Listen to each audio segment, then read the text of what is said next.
So this is lecture 4.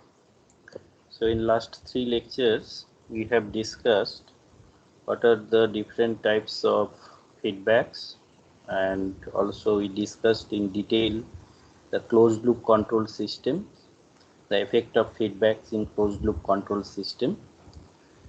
So that we have discussed, that is the closed loop control system. So let us first draw it. So that is, we give one reference command R here, and this is that controller, and the control input is fed to the plant. So this is that plant, and we take feedback here. So this output, this is called that controlled output, and here this is that control input, and E is that error signal. So suppose we are taking that negative feedback. So here that error signal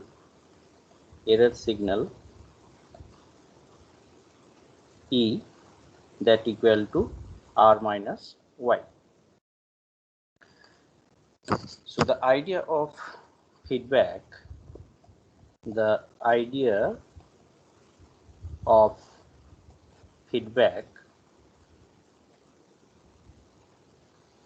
to make corrective actions,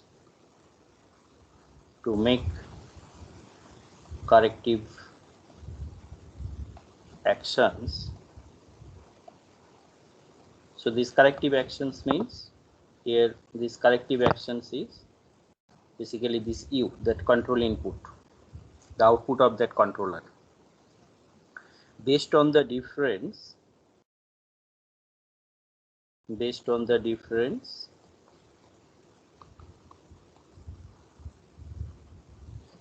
between the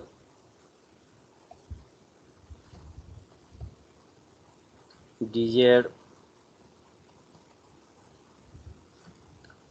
and the actual values.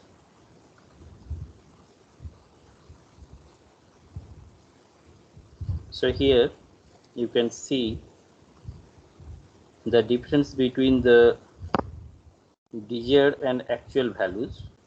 So here R is actually the desired values and Y is that controlled output. So this difference means here actually that error signal, the difference between the desired and the actual values, that is that error signal of a quantity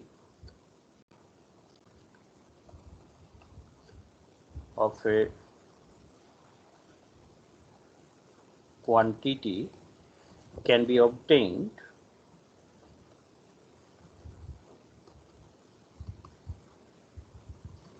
in different ways. So that means the control input that you will be generating, it can be done in different ways, and today we will be discussing two types of control. One is that on-off control, and other one is PID control. So this PID stands for proportional derivative,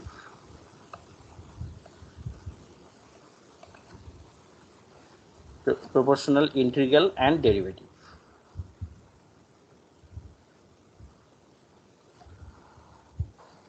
Integral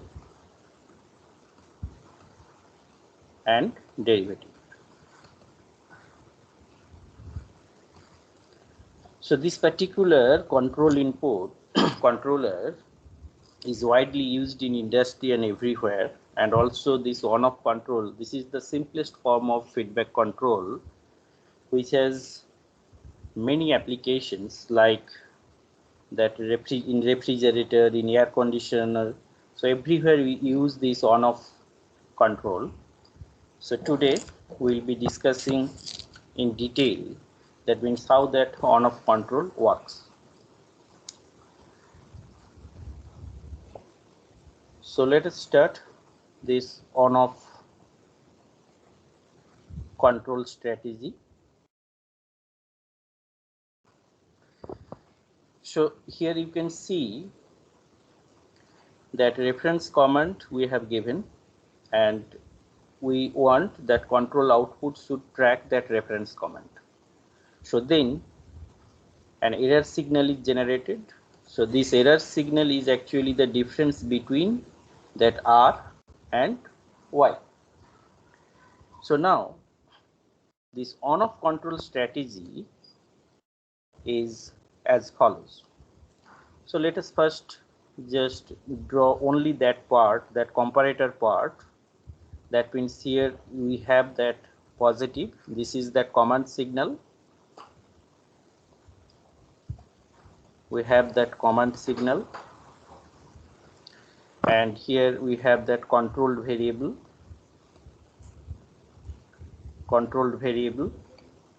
that is that Y. So here you have that Y, and we are using negative feedback. So here you have that E, which is actually that error signal. So now we have that controller, which is on-off controller.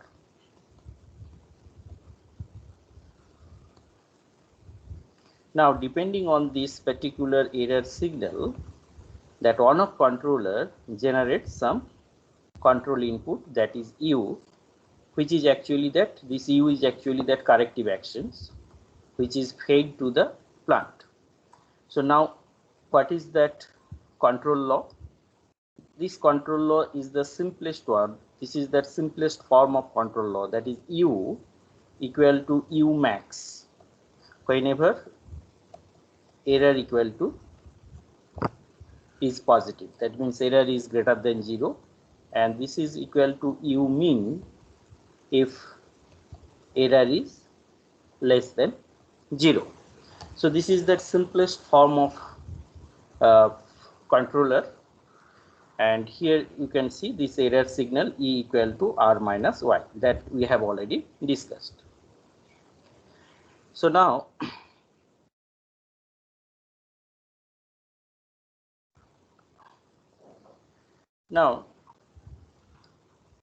just from this particular structure we can understand that this is that the control strategy is very simple.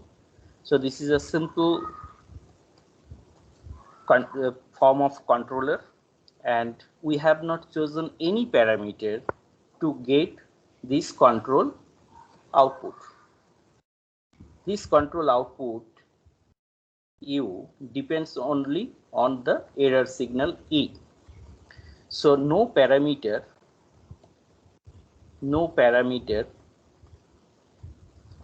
to choose. So that means to generate this control input, we need not to choose any parameter, because it only depends on the error signals. When error equal is positive, then U equal to U max, and when error is negative, then U equal to U min. And it has some disadvantages as well. So one disadvantage is typically it results in oscillation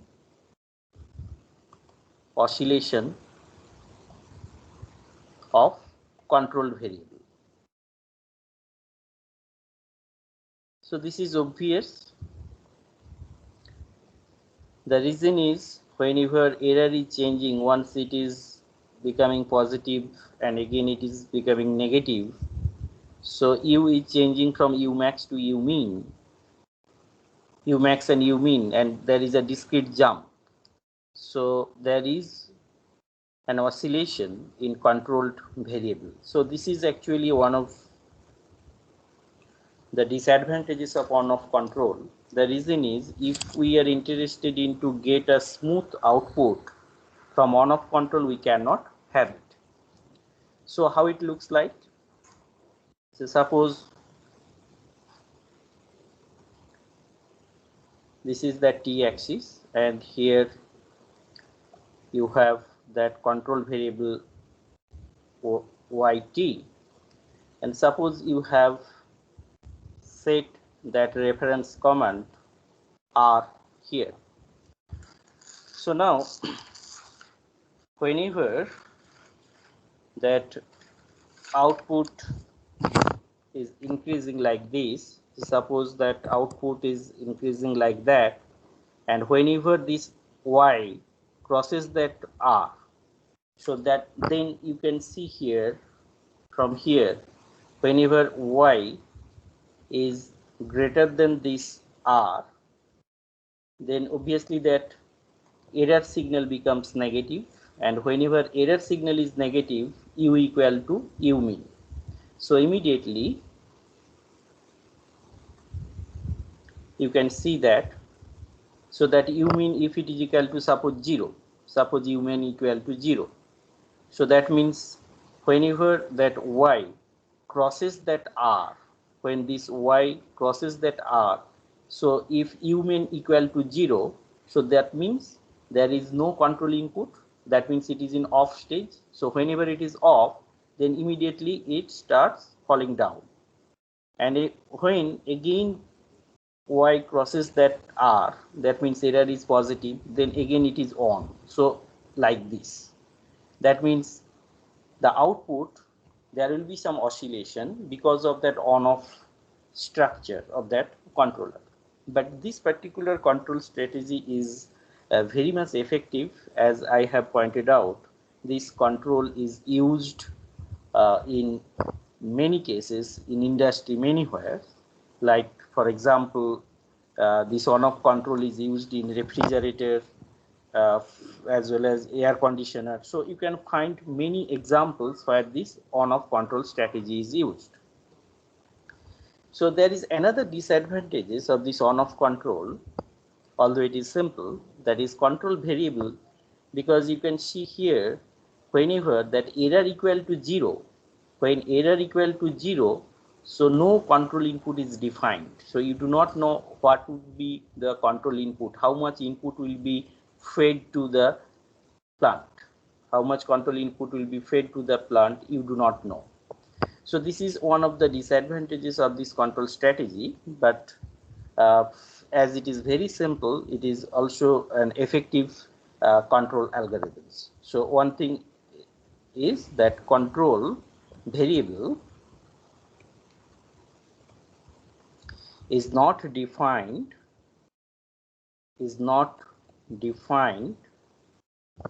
when the error is 0. So to overcome these advantages,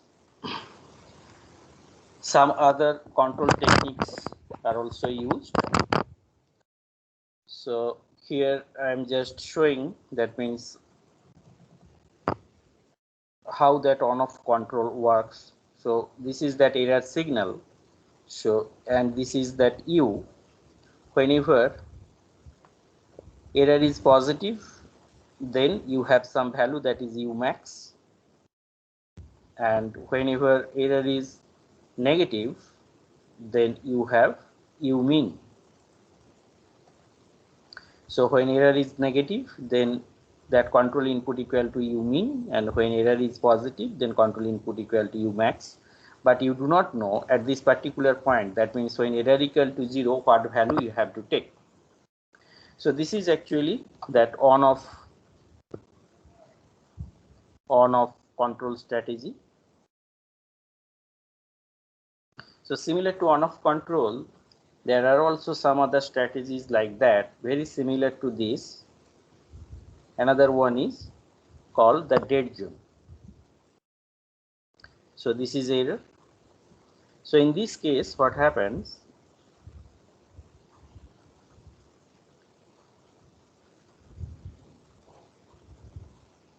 So this is that control input U.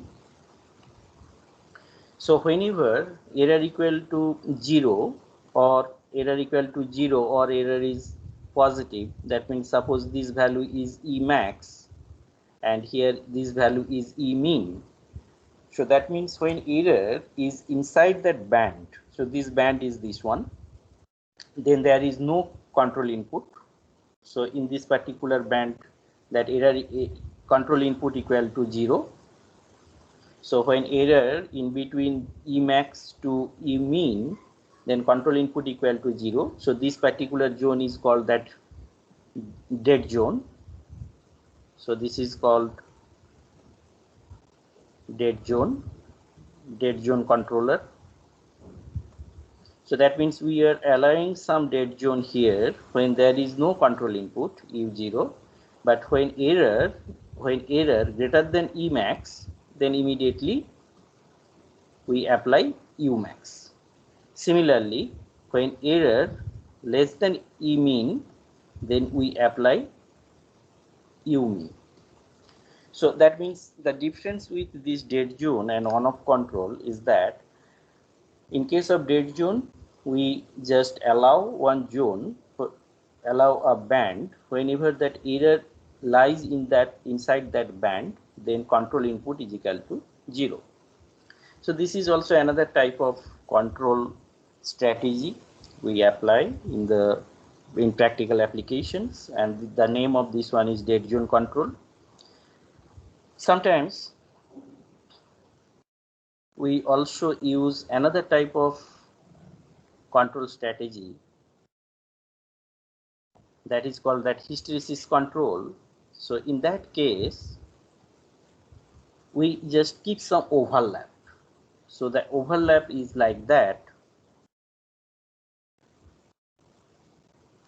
So suppose you have started from here, say suppose error is increasing positive, so then it is 0, and whenever error is coming say E max, then suddenly it jumps to this value, and suppose error is increasing, it is going like this. But what happens whenever error is decreasing, suppose error is decreasing, so then it follows this path. Instead of jumping here, it follows this path. And then whenever error equal to say E min here, then it jumps from this point to that point. Then again suppose error is increasing, so when error is increasing, it follows this path and finally it jumps here. So that means whenever suppose your error is this one, say suppose error E star, then you may ask a question, what would be that value? So it may take this value or it may take that value. Yes, you are correct.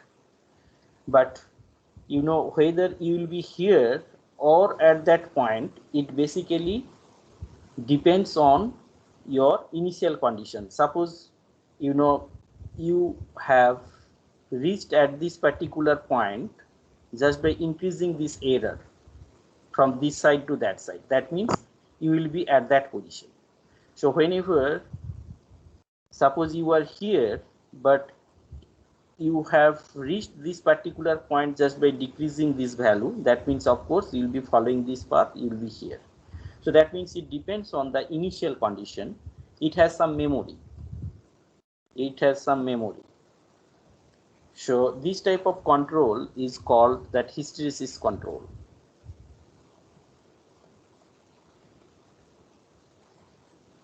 So hysteresis control is very, very effective, but there is a problem as it has some memory and it depends on the initial condition. So in all cases they impose some sort of nonlinearity, but for these types of nonlinearity and for these types of things it is very difficult. But as we are discussing today only the controller, we are not discussing hysteresis nonlinearity, which is very common in all dynamical systems, but you should not be confused with that hysteresis types of nonlinearity and the controller. So here actually we are talking about that hysteresis control strategy, and in this case we just allow some overlap.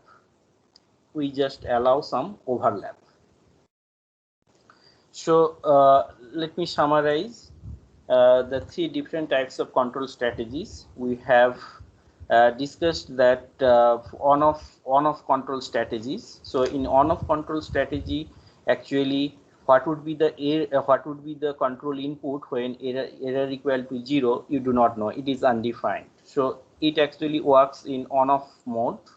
So whenever error is positive, you are at control input is U max.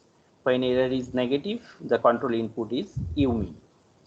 Now, in case of dead zone nonlinear, in case of dead zone control, so we allow this overlapping zone. Whenever that error is inside this band, then this control input equal to 0. But whenever this error goes beyond this E max, then it jumps to that U max. And similar thing happens in the negative side.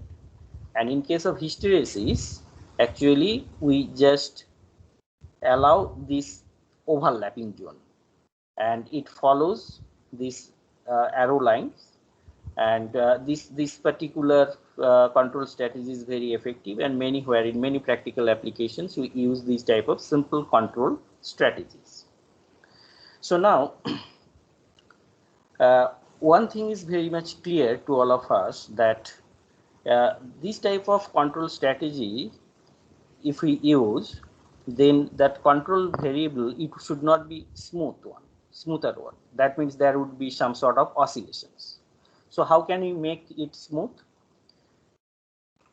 So to overcome those problems, we actually use, say, PID type of control strategies. And another thing also is important, and also I'd like to mention.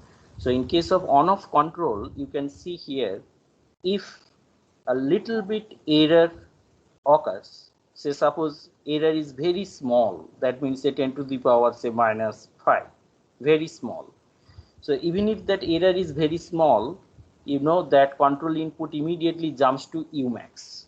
That means this on-off control actually overreacts.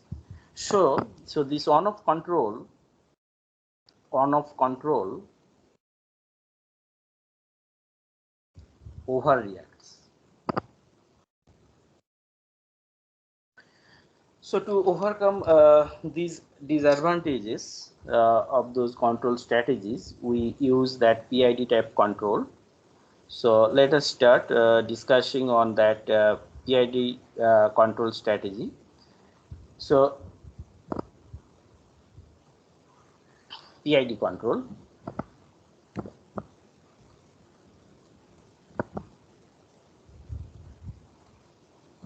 PID control.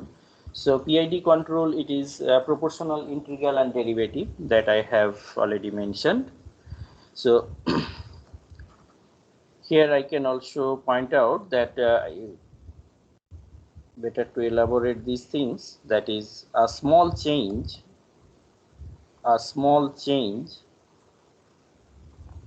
in the error makes the actuated variable, that means that U, actuated variable, that is that U, change over the full range.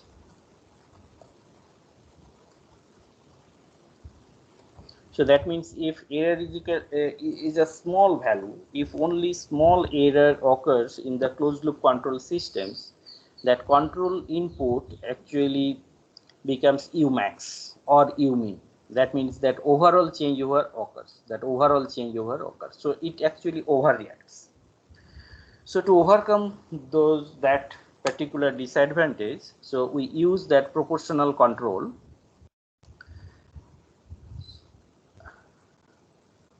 So the above disadvantage.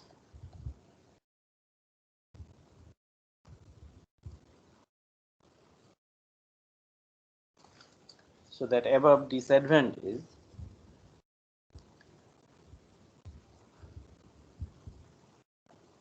can be avoided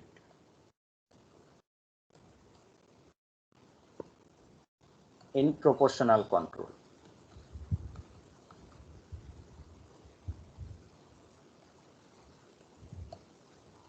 So how it can be done?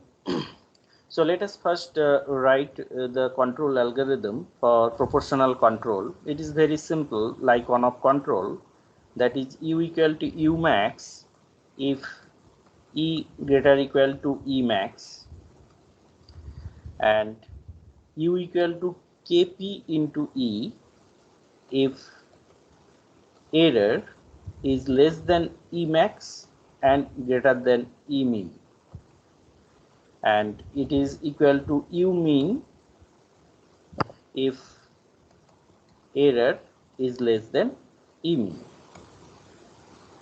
So here this Kp is called that proportional gain. So this Kp is the proportional controller gain.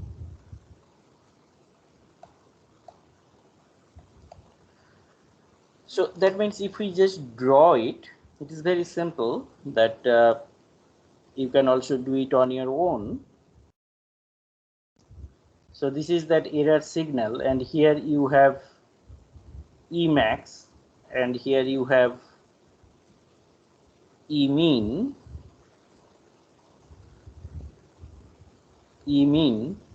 So basically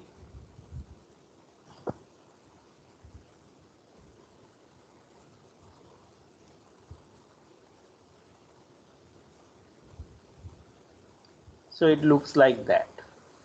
That means whenever so this is that control input U. So that means whenever your error is inside this range, so basically instead of keeping U equal to 0, that means in case of dead zone control, what we have seen, we keep U equal to 0. But in the case of proportional control, what we are doing, we are just generating one U, which is Kp into E. So now what would be the slope of this control law? It depends on that how much control gain you have chosen. So this Kp is actually that controller gain, and as a designer your job is to design this Kp. So the interval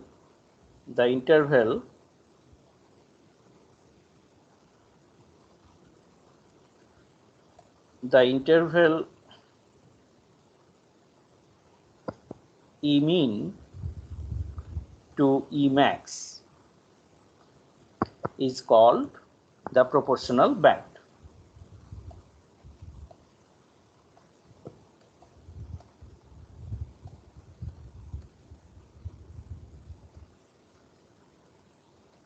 So now what is the drawback? So the drawback is you can see here whenever that error becomes 0.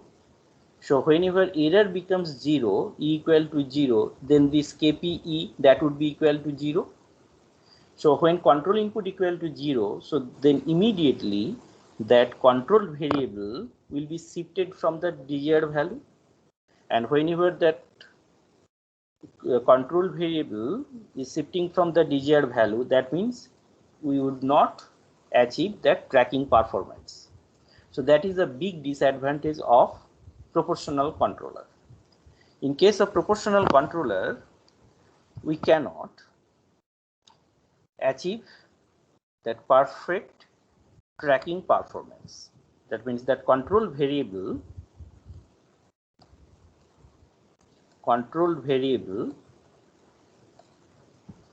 deviates from the reference. So in order to maintain it,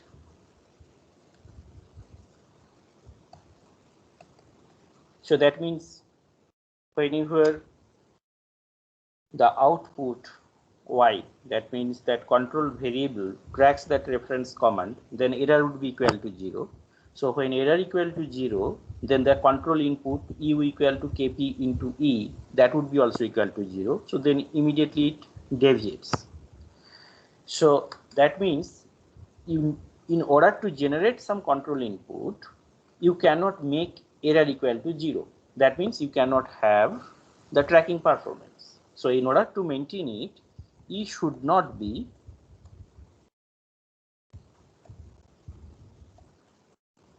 equal to 0.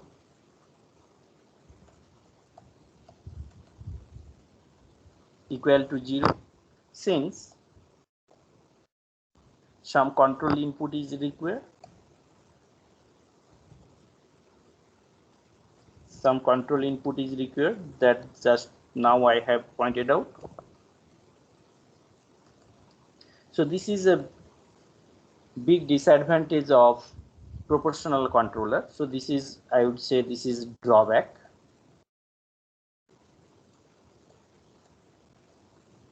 Drawback of proportional controller. So how we can overcome this particular drawback? So this can be avoided by making the control action proportional to the integral of that error. So let us see what is that.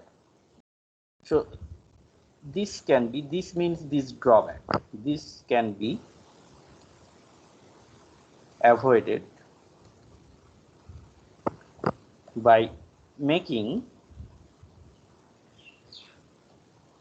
the control action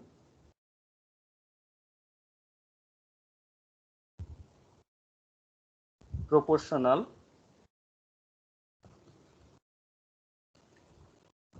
to the integral of the error. Let us see.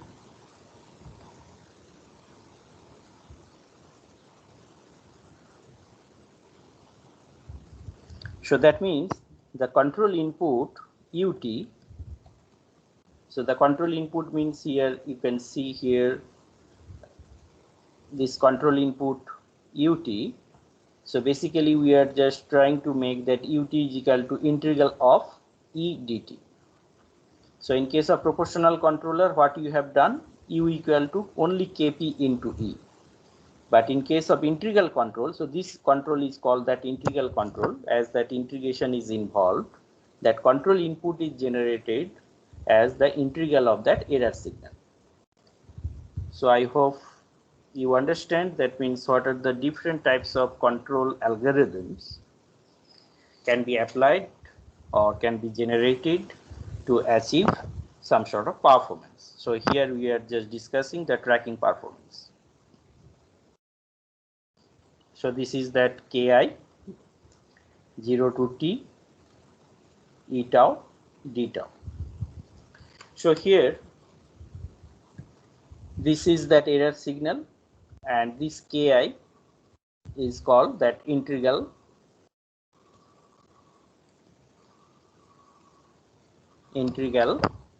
control gain.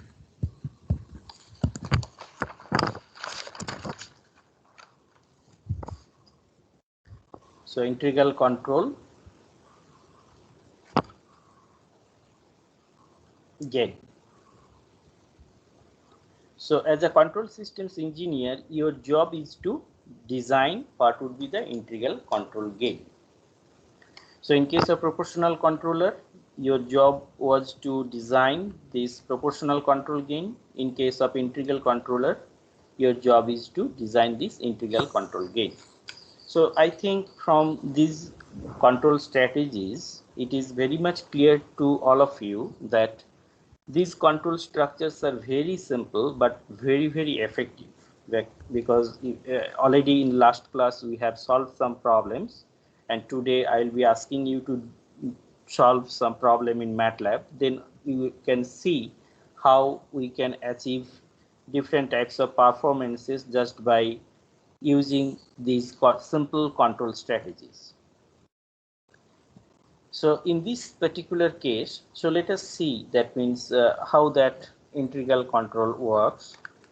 That means whenever you have, suppose,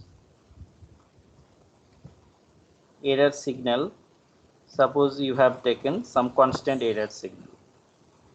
So whenever you have that constant error signal, so suppose this is 1, and then what would be that u, because if you just integrate it 1, so that would be that ramp signal. So that means ut, the output of that controller, it would be equal to that ramp signal.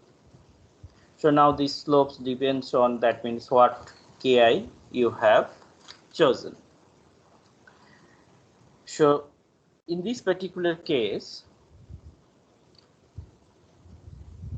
the big advantage of using integral control is it gives you the tracking performance. That means the steady state error.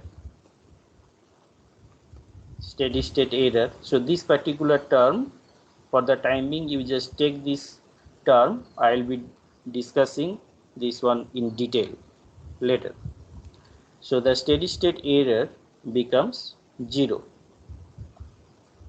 That is a big advantage of using integral control, because in proportional control already you have seen the drawback of the proportional control. It cannot give you the 0 tracking performance. The reason is whenever e equal to 0, that means output tracks that reference command, then there is no control input. So proportional controller cannot help in this regard, but in case of integral control, it actually helps you to achieve tracking performance. You may ask how. The reason is whenever this error signal becomes 0, as you know, the integration of that 0, it will be giving some biased terms, some biased values. That means even if that error signal equal to 0, there will be some control input that would drive that whole closed loop system. But in case of proportional control, when error equal to 0, that means ut equal to kp into e, that output error control input would be equal to 0. That means there is no signal that can drive that system. But in this case, that integral control helps. So now you may ask one thing, that why we are not using that proportional and integral controller together. Yes, we can use it. So this particular control is known as PI control, that is proportional integral control. So proportional integral control, that means in this case we will be using proportional and integral control together. So how it looks like? So suppose you have that error signal ET equal to 1, and this is your time axis. So now what would be your PI controller's output? That means the proportional controller is actually kp into e. So that means depending on your kp value, it would be this kp. So this is actually proportional, and integral part you have seen, integral controller would give this output. So whenever you use PI control, that means P plus I. So proportional will be giving this output, and integral will be giving another output like this. So now as it is P plus I, so the effective output is this one. So this is actually PI output. So this is UT. So that means in closed loop control, so if you use a PI controller, that means P plus I will be showing you that block diagram. So how it looks like, that means error signal is coming here, error signal ET, and then it has two blocks. One is that Kp, the proportional block, and another one is that integral block, that means that integral controller. Now if you add the effects of proportional and integral, then the effective output you will get, that is ut. So in this case, this ut is this one, that is that ut. So I hope it is now clear. So in control, we also use the different types of structure which is called the derivative control. So that derivative control is actually works in anticipative manner. That means it can anticipate, that means what would be that error it may face. So depending on that error, it actually generates some control input in some time advance. So let us see what is that. So an additional refinement here we can do, that is we can provide another control structure where that control input depends on the rate of change of that error signal. So that means here I am writing an additional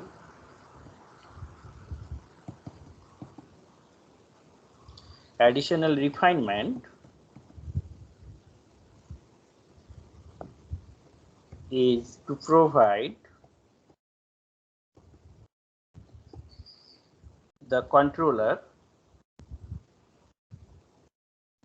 with an anticipative ability. That means if your controller can, if it can anticipates, that means what error may appear. So accordingly, if it can generate some control input, so that the transient response as well as the performance of that systems can be improved. So by using a prediction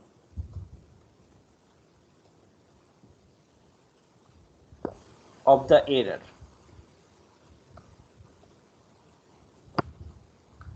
so that is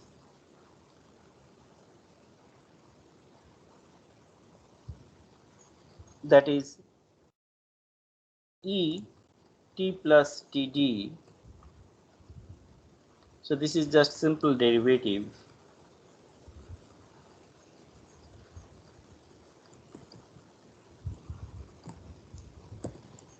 So that means Et plus Td. So this is actually the time, and this is that error signal. This is that error signal. So Et plus Td minus Et divided by Td. So if you put limit t tends to that, Td tends to 0. So that means that would give you, that gives you that derivative of that error signal. So here we can see whenever you have that error signal here, ET. So suppose error signal is a ramp signal, and here I would like to mention one thing. So this type of control strategy only works in the transient part, because if error is constant, so then this term would be equal to 0. So that means whenever error is varying, then only the derivative action takes place. So here you have seen that it predicts the error td time units ahead. I am going to explain this particular statement here.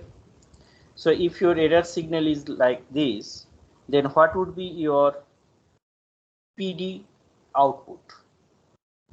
PD means proportional and derivative. So this is the time scale here, and that KPT That means the proportional one would be equal to this one, that is that Kp into T, because this is actually that, say suppose you have taken here the slope we have taken 1, so that is Kpt, and the PD you can see here as Et equal to T, that means there would be a jump here, that is Td, and finally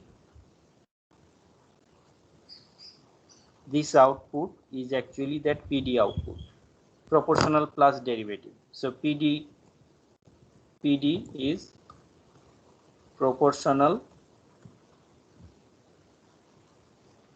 plus derivative. I am explaining it again. So if your error signal is like this,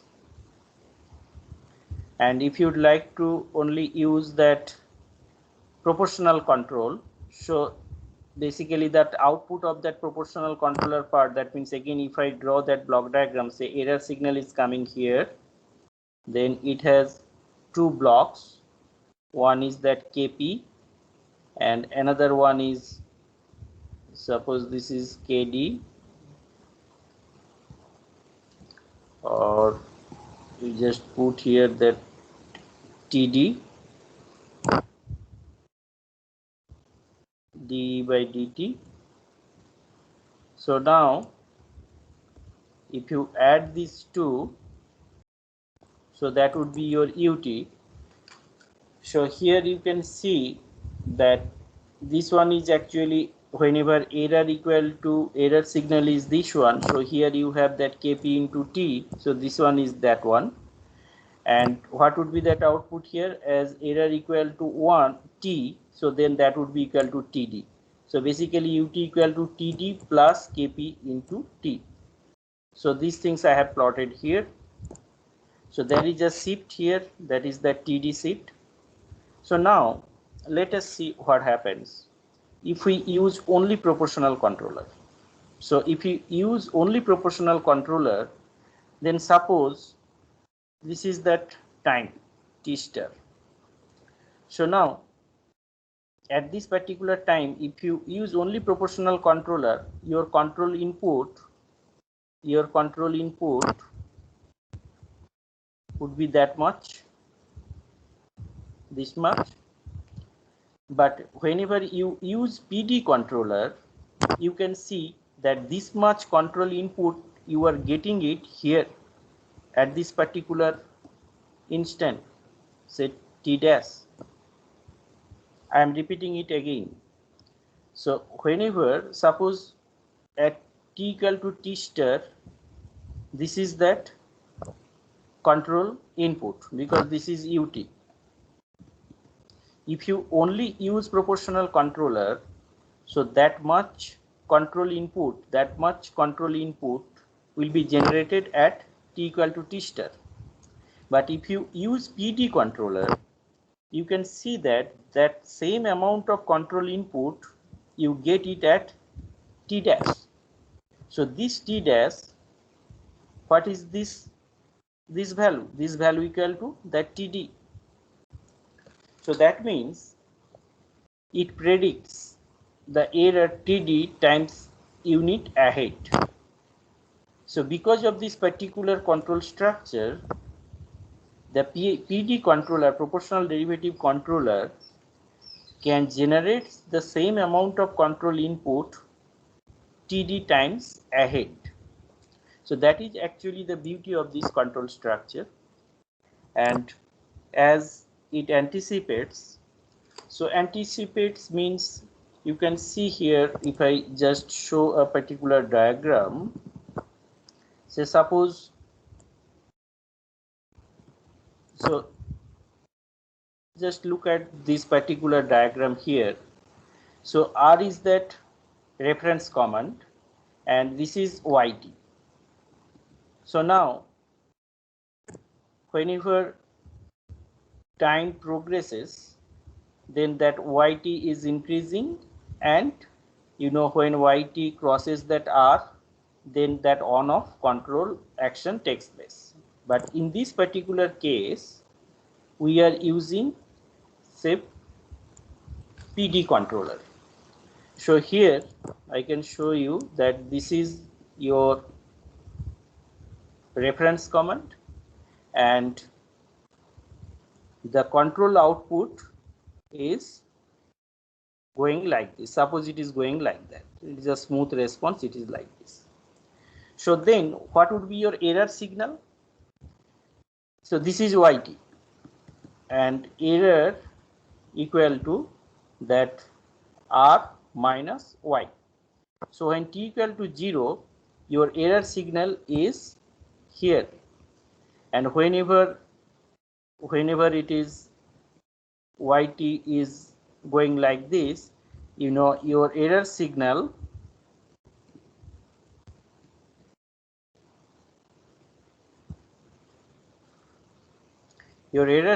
is coming like that. So this is your error signal ET. So now from here you can see that what is the slope? The slope is negative slope. So whenever output is increasing, when output is increasing, this output is increasing, you see that slope is actually decreasing.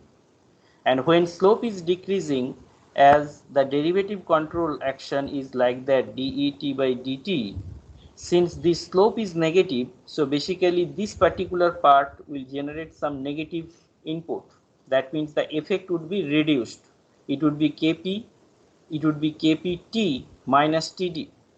So that means it can anticipate whenever output is increasing, as the slope of that error is negative, then that derivative control actions would be negative.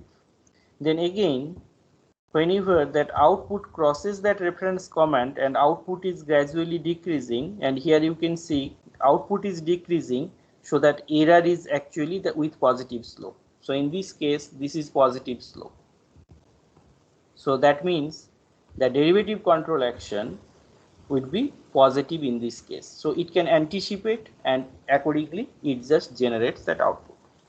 So in industry and in everywhere, what we do, we use that PID control, that means proportional, integral and derivative.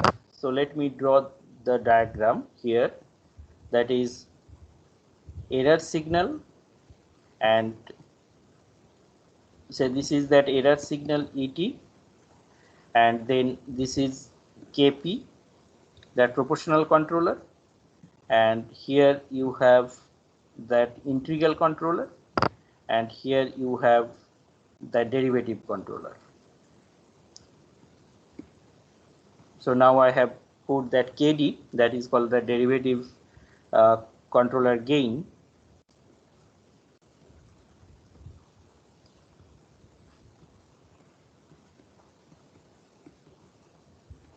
So this is that control input UT. So now if your error signal is like that, so suppose this is T and this is that error signal ET, suppose this error signal is going like that, so then what would be your control input from PID?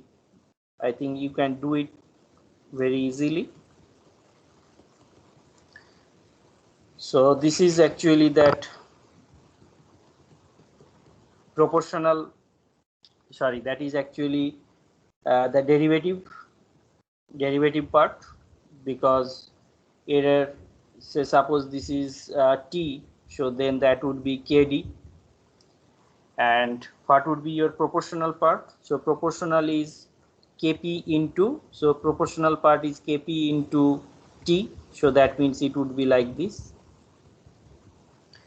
And what would be your integral part? Integral part is, you know, Ki integration tau d tau, so that means that would be tau square. So here you can see that this particular action is PD action, this is only P action, and the PID action is the parabolic one, that is PID. So that means whenever you will be using proportional integral and derivative, then you can see that that is actually that control input that you would have. So the last one, just I want to give you some philosophical concept of that PID, that means how it works. So whenever you use PID controller, so it basically takes care of that past, present and future. How? So suppose this is the time and your error signal is going, suppose it is like that, this is that error signal, this is that ET. So then suppose you are here at T. So now you can see that that integral controller, so basically gives you that integral of that ET, that means it gives you that area under that curve. So this is actually that integral part, this is that integral part. So here you are at T, so that means that integral part gives you the information of the past. Now at T, the value of ET, so the value of ET, the proportional controller gives you that input, that is Kp into ET. So that means the present thing is associated with the proportional controller.